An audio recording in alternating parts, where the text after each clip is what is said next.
اما بعد فاعوذ باللہ من الشیطان الرجیم بسم اللہ الرحمن الرحیم یا ایھا الذین آمنوا لا ترفعوا اصواتکم فوق صوت النبی ولا تجهروا له بالقول كجهر بعضكم لبعض ان تحبط اعمالكم وانتم لا تشعرون صدق الله مولانا العظيم ان الله وملائكته يصلون على النبي يا ايها الذين امنوا صلوا عليه وسلموا تسليما اللهم صل على سيدنا مولانا محمد وعلى ال سيدنا مولانا محمد كما تحب وترضى بأن تصلي عليه صلاة وسلام عليك يا حبيبي يا سيدي يا رسول الله وعلى آلك وأصحابك يا رحمة للعالمين. ایک جان کیا ہے اگر ہو کروڑوں، ایک جان کیا ہے اگر ہو کروڑوں، تیرے نام پر سب کو وارا کروں میں، تیرے نام پر جان قربان کر کے تیرے سر سے صدقے اتارا کروں میں. Respected honorable ulama ikram, my dear brothers, mothers and sisters, we have gathered here to protest the disrespect of our beloved Rasul sallallahu ta'ala alayhi wa sallam, the insult of our Rasul sallallahu ta'ala alayhi wa sallam we can never bear. Now, this protest which is taking place here in Tajabad, in various parts of Nagpur, it's not only conducted here and staged here, it has gone beyond the boundaries of India. And as many of us are aware that many Muslims throughout the world condemning the blasphemous statement made by disgraced Kamlesh Tiwari, and people are protesting in Canada and Europe and African countries and in various parts of India. But let me tell you something, that this is the honor of our beloved Rasul sallallahu alaihi wasallam. This is the matter of respect and honor of our Prophet sallallahu alaihi wasallam. Allah subhanahu wa ta'ala mentions in the Holy Quran the honor and the respect of Rasul sallallahu alaihi wasallam is such an important thing that if one raises his voice about the voice of our beloved Rasul sallallahu alaihi wasallam, all their good deeds are vanished and all their good deeds are wiped off and they are regarded infidels. This is about the companions of Rasul sallallahu alaihi wasallam who used to respect, utmost respect for Rasul sallallahu alaihi wasallam. They used to show utmost respect in the court of Rasulullah sallallahu alaihi wasallam. They are warned, if they raise their voice above the voice of Rasulullah sallallahu alaihi wasallam, they will be regarded as non-believers. We can never take such an insult regarding our Prophet sallallahu alaihi wasallam. We demand from the Indian government to take proper action against Kamlesh Tiwari, and for the sake of the unity of India, for the sake of harmony in India, we request and we appeal to the government of India to punish him, and so that nobody in future can dare to disrespect our Rasul sallallahu alaihi wasallam. ہم حکومت ہند سے ایک قانون بنانے کا مطالبہ کرتے ہیں کہ جہاں تمام معزز ہستیاں، انبیاء کرام، اولیاء کرام اور بزرگان دین اور صالحات کی عزت اور آنر اور ان کے جو ناموس کا جہاں تحفظ اور اس کی حفاظت کی جا سکے، ایسے قانون کو بنانے کی پارلیمنٹ کو ہندوستان میں ضرورت محسوس کی جا رہی ہے۔ میرے دوستو، میرے عزیزو، ہم اور آپ یہاں مصطفیٰ جان رحمت صلی اللہ تعالیٰ علیہ وسلم کے ناموس پر جو کیچڑ اچھالنے کی ناپاک کوشش کی گئی ہے، اس پر پرامن احتجاج کے لیے جمع ہوئے ہیں، اور یہ ہندوستان کی تاریخ میں ایسا پہلی مرتبہ ہوا ہے کہ کسی دریدہ دہن نے اس طریقے کی جرأت کرنے کی کوشش کی ہے۔ ہم ہندوستان کی بقا، ہندوستان کی سالمیت، ہندوستان کی یونٹی کی خاطر ہندوستان کی حکومت سے مطالبہ کرتے ہیں کہ انہیں قرار واقعی سزا دی جائے، اور ہم تمام مسلمان صرف ہندوستان کے نہیں بلکہ پوری دنیا کے مسلمانوں کا یہ مطالبہ ہے کہ کملیش تیواری جیسے ملعون اور خبیث آدمی کو پھانسی کے پھندے میں لٹکایا جائے۔ یہ ہم تمام کا مطالبہ ہے۔ آپ تمامی حضرات ہاتھ اٹھا کر اس مطالبے کی تائید کریں۔ کملیش تیواری کو پھانسی دی جائے، کملیش تیواری کو، کملیش تیواری کو۔ ایسے ظالم اور غداران وطن پر غداری کا مقدمہ تو غالباً قائم ہو چکا ہے، دائر ہو چکا ہے۔ اس کی جو سزا ہے اسے جلد از جلد سزا دی جائے، کیونکہ یہ کوئی چھوٹا موٹا معاملہ نہیں ہے۔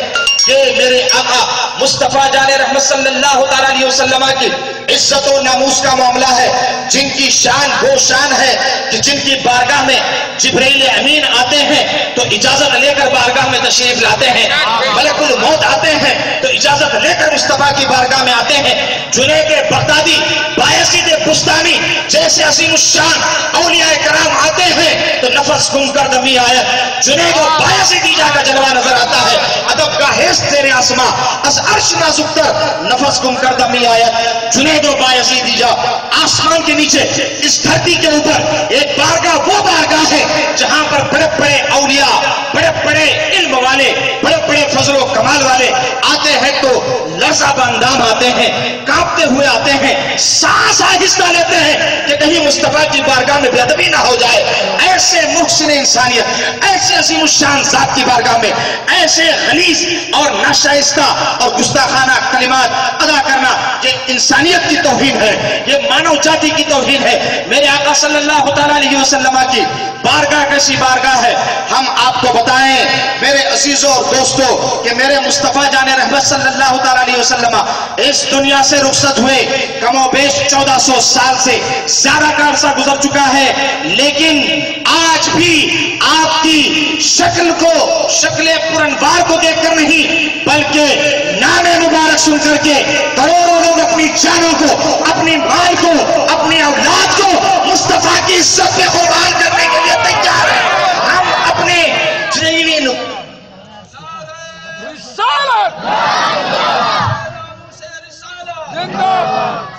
عزیزان ملت اسلامیہ، آپ ہمیں ہمارے حقوق سے محروم کیجئے، ہم اسے برداشت کر لیں گے۔ آپ ہمیں ہمارے رائٹس نہ دیں، ہم اسے برداشت کر لیں گے۔ We can accept anything, we can bear, we can tolerate, but when it comes to the honor of Rasulullah sallallahu alayhi wa sallam, even a Muslim child will stand and sacrifice himself for the honor of Rasulullah, for the love of Rasulullah. He will sacrifice himself. We are prepared to do that, but before that, we will appeal, we will request to the government of India کہ ہندوستان کی حکومت notice لے۔ بحمد تبارک و تعالیٰ پورے ہندوستان میں احتجاج ہو رہا ہے، اور یہ ہندوستان کی تاریخ کا پہلا موقع ہے۔ ہزاروں احتجاج ہوئے ہیں، لیکن ہم یہ بات آن دا ریکارڈ لانا چاہتے ہیں کہ الحمدللہ کہیں پر بھی، ایک بھی جگہ کوئی بدامنی، کہیں پر کوئی بتا نہیں سکتا ہے۔ یہ بتاتا ہے، لوگ مسلمانوں کو انڈسپلن قوم کہتے ہیں، ہم کہتے ہیں ان سے زیادہ ڈسپلن قوم آپ کو کوئی نہیں ملے گی۔ مسلمانوں سے زیادہ ملک ہندوستان سے محبت کرنے والا آپ کو کوئی دوسرا نہ ملے گا۔ یہ بات ہم نے ثابت کی ہے جب بھی اس ملک کی سالمیت کو خطرہ ہوا ہے، جب بھی ہندوستان کے اوپر آنچ آئی ہے، تو چاہے وہ عبدالحمید کی شکل میں ہو یا علامہ فضل خیر آبادی کی شکل میں ہو، مفتی عنایت احمد کاکوروی کی شکل میں ہو، چاہے علامہ فیض احمد بدایونی کی شکل میں ہو، علامہ احمد اللہ مدراسی کی شکل میں ہو، یہ علماء اہل سنت کی جماعت تھی جس نے انگریزوں کے پنجہ استبداد سے ہندوستان کو آزاد کرایا، اور تمام ہندوستان کے مسلمانوں کی قیادت علماء اہل سنت فرما رہے ہیں۔ الحمدللہ یہ علماء کرام کی جماعت ہے، ان کے ہم تابع فرمان ہے، اور ان علماء نے اس قوم کو سنبھال رکھا ہے۔ ان علماء نے لوگوں کو ایگریشن سے منع کیا ہے۔ اگر ایگریشن بھی کرنا ہے، اگر پروٹیسٹ بھی کرنا ہے، تو ہم نے مشورہ دیا ہے کہ کنٹرول پروٹیسٹ کریں گے، کنٹرول ایگریشن ہم دکھائیں گے۔ احتجاج ہمارا ڈیموکریٹک رائٹ ہے، ہندوستانی ہونے کا حق ہے، ہم احتجاج کریں گے، لیکن ہم ساتھ ہی ساتھ آپ کو بتا دیں کہ ہم کوئی ایسی ویسی قوم نہیں ہے، ہماری 1400 سالہ ہسٹری ہے۔ ہم نے تو رسول اللہ کی نالین مبارک کی گستاخی کرنے والوں کے سرطن سے جدا کیے ہیں۔ میرے آقا کی شان میں بڑے جملے کہنا تو بہت دور کی بات ہے، کوئی نالے مصطفیٰ کو اگر نعال کہہ دے تو ایسے شخص کا بھی سرطن سے جدا کیا جائے گا، اس کو اس دھرتی پر رہنے کا کوئی ادھیکار نہیں ہے۔ ہندوستان کی سالمیت کا یہی ایک مطالبہ ہے۔ Unity of India demands you to take proper action against blasphemous Kamlesh Tiwari. This is our humble appeal and request to the government of India۔ میرے عزیزوں اور دوستوں، ہماری یہ تاریخ رہی ہے، مصطفیٰ جان رحمت صلی اللہ تعالیٰ علیہ وسلم کی ناموس اور آپ کی عزت پر جب بھی انگلی اٹھائی گئی ہے، ہماری قوم سے غجور نوجوان کھڑے ہوئے ہیں، اور آج بھی ہماری رگوں میں جو خون دوڑ رہا ہے، ہم اپنے اعمال کے اعتبار سے بھلے ہی کمزور معلوم ہو، لیکن جب عزت مصطفیٰ کی بات آتی ہے، جب ناموس مصطفیٰ کی بات آتی ہے، تو ہمارا بچہ جو ہے شعلہ جوالا بن جاتا ہے، اور اس دکھتی رگ پر کسی نے ہاتھ رکھنے کی کوشش کی ہے تو وہ ہاتھ ہمیشہ نیست و نابود ہوا ہے، تباہ و برباد ہوا ہے۔ ہم اپنی تکلیف برداشت کر سکتے ہیں، ہمارے اوپر آنے والی مصیبتوں کو برداشت کر سکتے ہیں، آپ ہمیں ہمارے حقوق نہ دے کوئی بات نہیں ہے، آپ ہمیں پریشان کرے کوئی بات نہیں ہے، ہم پر کسی بھی طرح کے ظلم و تشدد کے پہاڑ توڑے جائیں، ہم سب کچھ برداشت کر سکتے ہیں، لیکن ناموس مصطفیٰ کی اگر بات آ گئی تو ہندوستان کا بچہ شعلہ جوالا بن کر اس بات کو ثابت کرے گا کہ حسن یوسف پہ کٹی مصر میں انگشت زنا، سر کٹاتے ہیں تیرے نام پہ مردان عرب۔ اور یہ کوئی ہمارا بحمدی تبارک و تعالی یہ زبانی کلامی کھوکھلا دعویٰ نہیں ہے، ان رگوں میں دوڑنے والا خون کا آخری خطرہ تک عزت مصطفیٰ پر قربان کرنے کے لیے تیار ہے۔ آخری مرتبہ میں یہ کہتے ہوئے رخصت ہو جاؤں کہ ہمارا ہندوستانی حکومت سے مطالبہ ہے، کملیش تیواری کو ہندو مہاسبھا کو اور اس طرح کی جتنی بھی آتنکواد تنظیمیں ہیں ان تمام تنظیموں پر ٹیب لگانے کی ضرورت ہے۔ This is the need of time. The government of India should take note of it. With these few words, I would like to conclude. Wa akhiru da'wana alhamdulillahi rabbil alamin. Assalamu alaikum.